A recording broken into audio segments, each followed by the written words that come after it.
Giving out cheddar biscuits at Red Lobster? A taboo addiction? A hair mix-up? Finding out about a learning disorder at the ripe age of 50? This is just the sketch. You won't believe the play-by-play. Keep watching to find more untold truths about Chris Rock. You may remember the hit sitcom Everybody Hates Chris, which was based on Chris Rock's life as a teen growing up in Brooklyn, New York. It turns out the TV show's hilarious dramatization of Rock's childhood leaves out one interesting detail. The comedian is the oldest of 7 siblings. It seems that humor runs in the Rock family because Chris's other brother, Tony Rock, is also a comedian. Tony spoke on his experience being a comedian with a superstar brother in an interview for The Washington Post, saying, "It's part of the gift and the curse of coming behind my brother. I'm not afforded the luxury of just taking a set casual, taking the night off, because if I bomb, it's, oh, he's not funny, he's just doing it because of his brother." The comedians don't stop there in the family tree. Jordan Rock is also a comedian. Not only does Jordan do stand-up, but he's also an actor. He starred in Love Life on HBO Max and Big Time Adolescence on Hulu, as well as other TV shows and movies. Tragically, one of Chris Rock's brothers, the late Charles Liddell Rock, passed away in 2006 after struggling with addiction.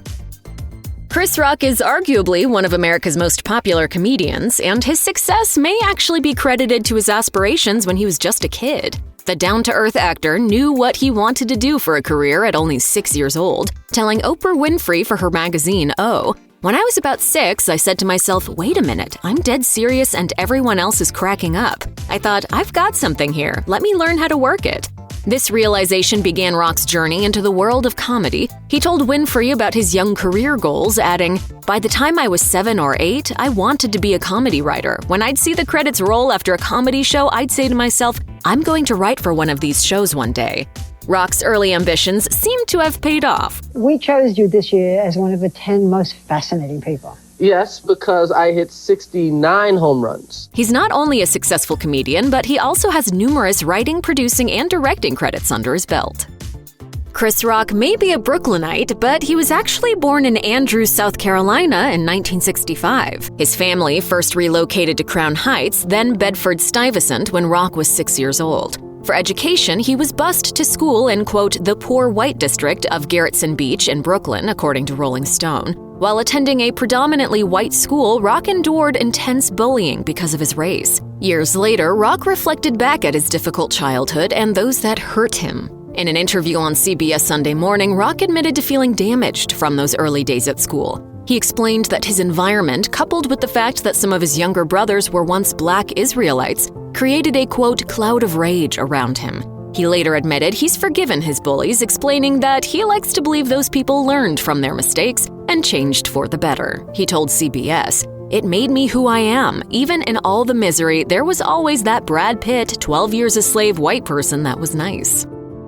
During an interview on The Howard Stern Show, Rock detailed the intensity of the bullying he went through. He dove deeper into how that same childhood trauma followed him into adulthood, revealing, "I think I've dealt with it because I can write jokes about it, but I never dealt with it." He continued on about the abuse and racial slurs he endured in school, relating it to a character, telling Stern, "It was just a horrible existence. The closest character I can relate to is Tim Robbins in The Shawshank Redemption. Every day was hell. Sometimes some sexual happened." According to the comedian, his confidence took a hit following this horrific bullying and abuse. He clarified that despite his low confidence, he only has an ego when it comes to his craft. He's confident about the jokes he tells, but not in other areas of his life. Rock was possibly forced to relive these dark days when he was struck by Will Smith at the 2022 Oscars. While growing up, Chris Rock worked several low-income jobs. As reported by Rolling Stone, he worked at a discount store called Odd Lots, the Red Lobster seafood chain, and McDonald's for a time. But in 10th grade, he decided for an abrupt change. Rock dropped out of school. In an interview on CBS Sunday Morning, the comedian revealed the reasoning for cutting his education short, saying, "My game plan was to keep working at Red Lobster, get my truck driver's license, and kind of drive a truck like my dad." He admitted that all the way up until he joined the cast of Saturday Night Live, he could have been content in life with a simpler career path, adding, "If you would have offered me a job that paid $10, $12 an hour, I would have never told another joke in my life." When he was 17 years old and still working at Red Lobster, Chris Rock went to see one of the hottest comedians at the time, Eddie Murphy. According to Rolling Stone, Rock was in line to buy a ticket for Eddie Murphy's show at Radio City Music Hall when he read a notice about an open mic night at Catch a Rising Star. Even though he had to lie about being 18 years old and legally old enough to perform, Rock landed a spot on the amateur open mic. Unsurprisingly, Rock was a hit on stage when he first started performing stand-up. He continued to perform despite early ups and downs in his reception, telling Rolling Stone, "My first 15 times on stage I killed, like really big laughs. Then I got a little cocky and I proceeded to not get laughs for the next 4 years." He recalled that his jokes weren't up to his level of excellence he achieved later in his stand-up career. After studying the art of stand-up and getting help from other comedians, he began to hone his craft into something unique. That $1 million, that's what that song is.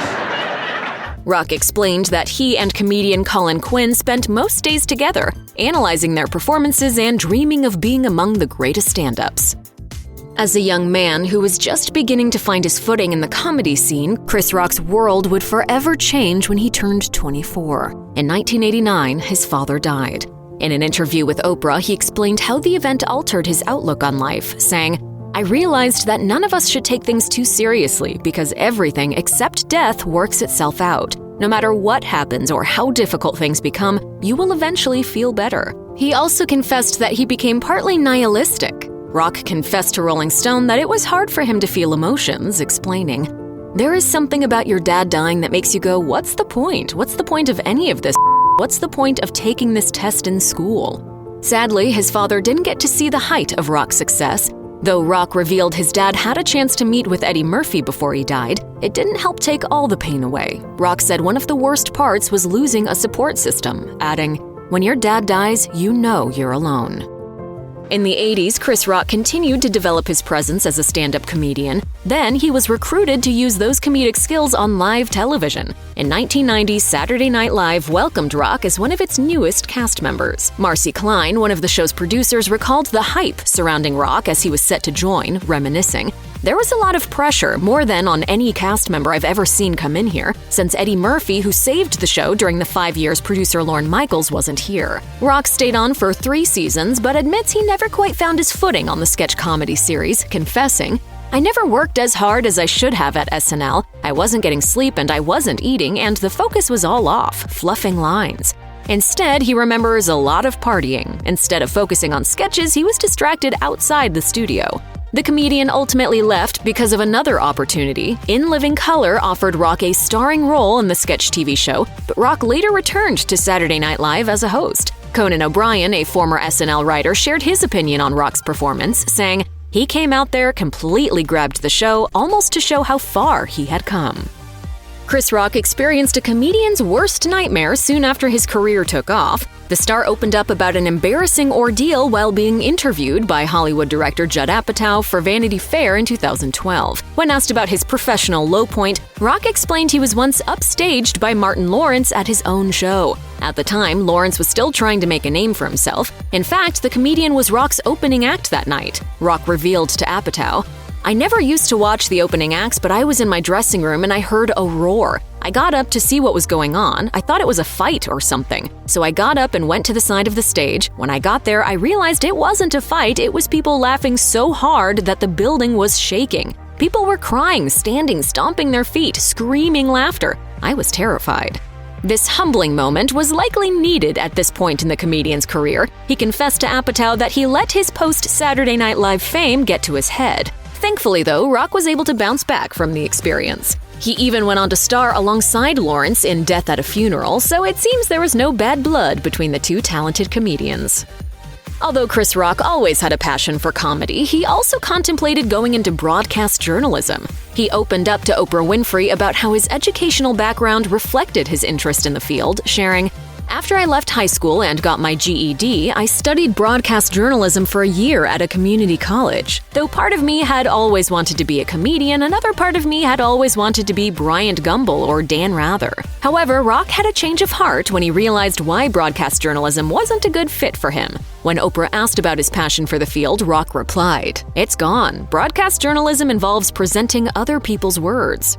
As for his college days, the then aspiring journalist attended Kingsborough Community College in Brooklyn, New York, where he studied communications. Rock's higher education career was short-lived, though, because he only attended college for 1 year. Still, the comedian received an honorary doctorate in humane letters from the school in 2021. Rock spoke fondly of his time at Kingsborough during his acceptance speech, saying, I gotta tell you, some of the things I learned, I apply even today. Chris Rock is known for many skills like acting and stand-up comedy, but he also has a hidden talent that he once pursued as a profession. In an interview with Rolling Stone, Rock revealed he once tried to be a rapper. And this was more than just a side hobby. He secured a record deal with one of the biggest corporations in music, revealing, I got a deal at like Atlantic or an Atlantic subsidiary. There's demos of me rapping out there. It was before I was a comedian, way before.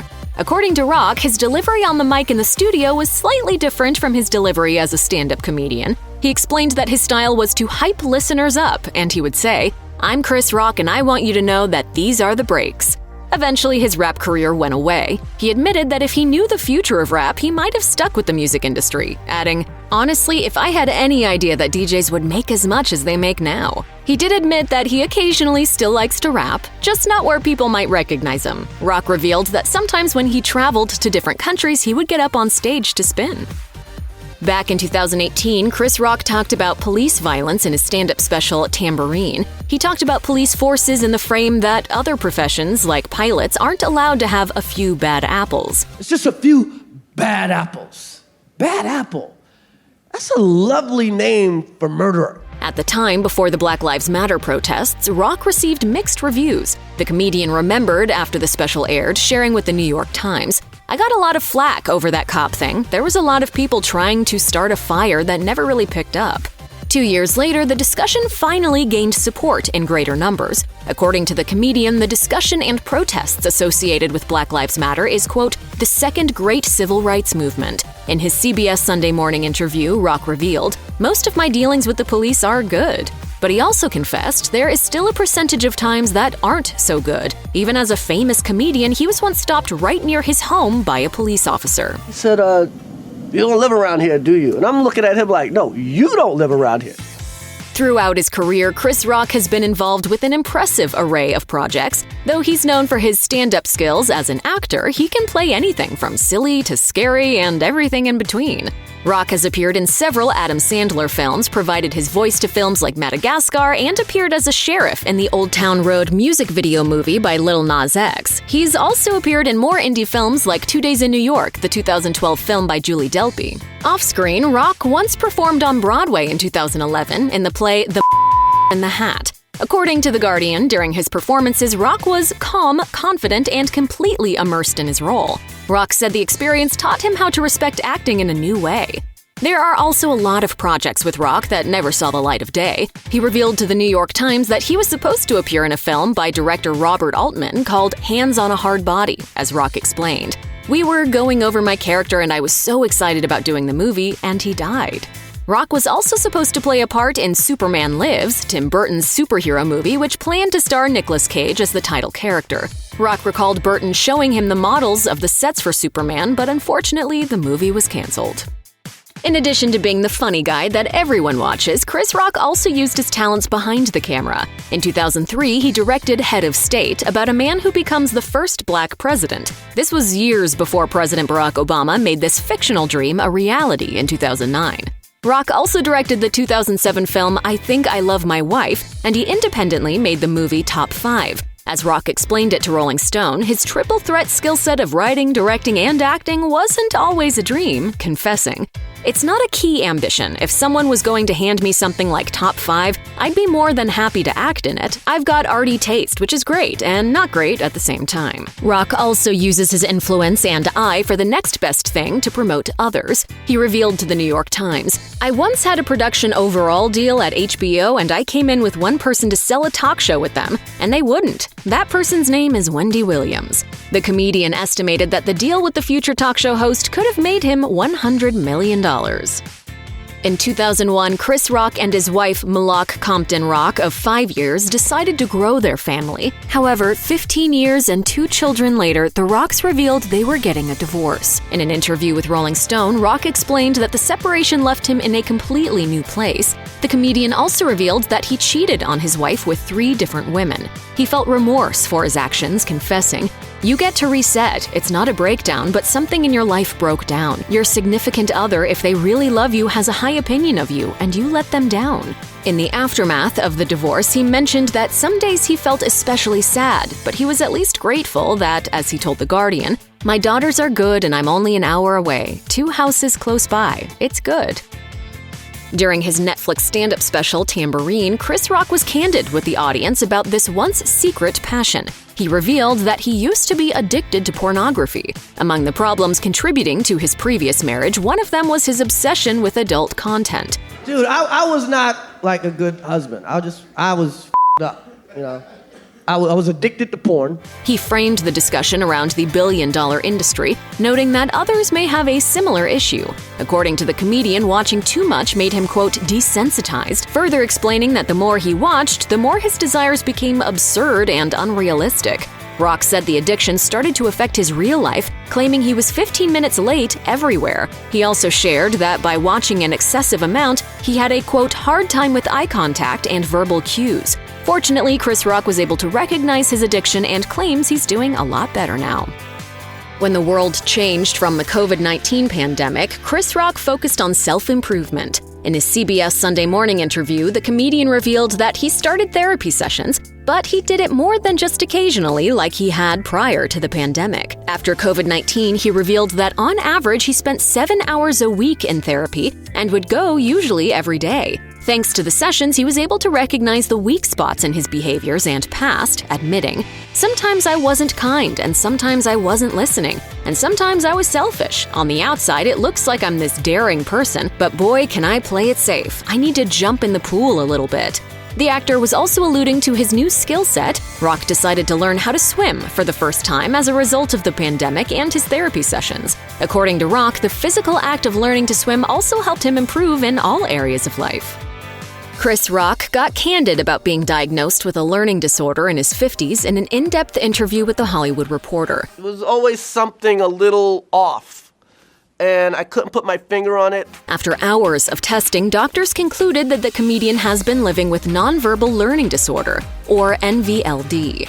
Those with the disorder often have deficits in visual spatial abilities, like organization, executive functioning, and more. As for how NVLD affects Rock, he revealed to The Hollywood Reporter that he struggles with nonverbal signals, confessing, "By the way, all of those things are really great for writing jokes, they're just not great for one-on-one relationships. And I'd always just chalked it up to being famous. Anytime someone would respond to me in a negative way, I'd think, whatever, they're responding to something that has to do with who they think I am. Now I'm realizing it was me. A lot of it was me." He also explained that therapy is helping him work through his childhood trauma and learn to ultimately live with NVLD. As a charming, funny, and charismatic guy, Chris Rock is unsurprisingly a highly sought-after host. Fortunately, he is gracious to spend his time in support of charitable causes. He told The Hollywood Reporter that he receives a lot of calls to host different charity events and is happy to help. Back when he was married, Chris and his then-wife, Malak Compton Rock, donated their time to the Salvation Army. The couple worked in partnership with Target to renovate 40 Salvation Army libraries across the United States. The Rocks attended the reopening of the Salvation Army Bushwick Community Center in Brooklyn, where Chris used to spend time as a child. He reminisced about his memories, sharing, "Play pool here, basketball. Got beat up too a couple of times." $1 million went to the rebuilding efforts, with another $25,000 awarded to Chris and Malak. Both were given to modernize the center with new books, furniture, flooring, and a computer lab. Chris Rock has never been one to shy away from controversial topics, and politics are no exception. In a 2015 interview towards the end of Obama's presidential term, Rock was pleased with the results of the head of state and openly supported Barack Obama's presidency, revealing to The Guardian, "Oh yeah, he's been good, great even." According to the comedian, he claimed Obama, quote, wasn't going to solve America, but the country was off the rails. He compared the situation to Alec Baldwin in Glengarry Glen Ross, and in fact, according to Rock, Obama really sorted things out. But Rock wasn't as happy with the president who came next. In an interview with the New York Times, Rock expressed his disappointment with President Donald Trump, saying, "Part of the reason we're in the predicament we're in is the president's a landlord. No one has less compassion for humans than a landlord." We didn't take her house. We gave her 40 grand. 40 grand? What kind of house is she supposed to get with 40 grand? What, a crack house? He also didn't hold back from criticizing both political parties, adding, "Republicans tell outright lies, Democrats leave out key pieces of the truth that would lead to a more nuanced argument. In a sense, it's all fake news." Many fans might be shocked to find out that Chris Rock made a documentary about hair. The film, titled Good Hair, was released in 2009 and focuses on the cultural significance of hair within the Black community. Good Hair was mostly well received, but some felt the documentary failed to explore important issues. In 2009, film reviewer Alinda Wheat wrote, "Good Hair is often funny, fascinating, and raises a few key ideas. What it doesn't do is offer a cogent, relevant analysis of why Black women relax their hair or wear hair extensions, which was supposed to have been the point." This argument was revisited over a decade later after Chris Rock's poorly received 2022 Oscars joke that resulted in Will Smith slapping the comedian. It appears many Twitter users felt that Rock's joke about Jada Pinkett Smith's hair was particularly insensitive, given he interviewed a woman who had been diagnosed with alopecia for the film. The reason hair is so important is because our self-esteem is wrapped up in it. The woman featured in the interview, Sheila Bridges, chimed in following the incident at the 2022 Oscars ceremony, saying in an Instagram post, "Shame on you, Chris Rock. Didn't we sit down and talk at length about how painfully humiliating and difficult it is to navigate life as a bald woman in a society that is hair-obsessed?" It is unclear whether Rock even knew about Pinkett Smith's alopecia diagnosis, but some fans aren't letting up. Thanks to being one of the most legendary comedians ever, Chris Rock has enjoyed decades in the spotlight. His many projects have all contributed to his massive bank account, and his big paychecks, they're only getting bigger. Rock reportedly earned $20 million for each of 2 Netflix specials. As of 2022, Rock was worth an estimated $60 million, according to Celebrity Net Worth. With some of this money, Rock could afford to live in a luxurious mansion. Interestingly enough, Rock lived in the same Brooklyn mansion for over 2 decades. Rock also loves to buy sneakers. On a shopping trip with Complex, the comedian spent close to $2,400 on sneakers in just one day. Check out one of our newest videos right here. Plus, even more Nicki Swift videos about your favorite celebrities are coming soon. Subscribe to our YouTube channel and hit the bell so you don't miss a single one.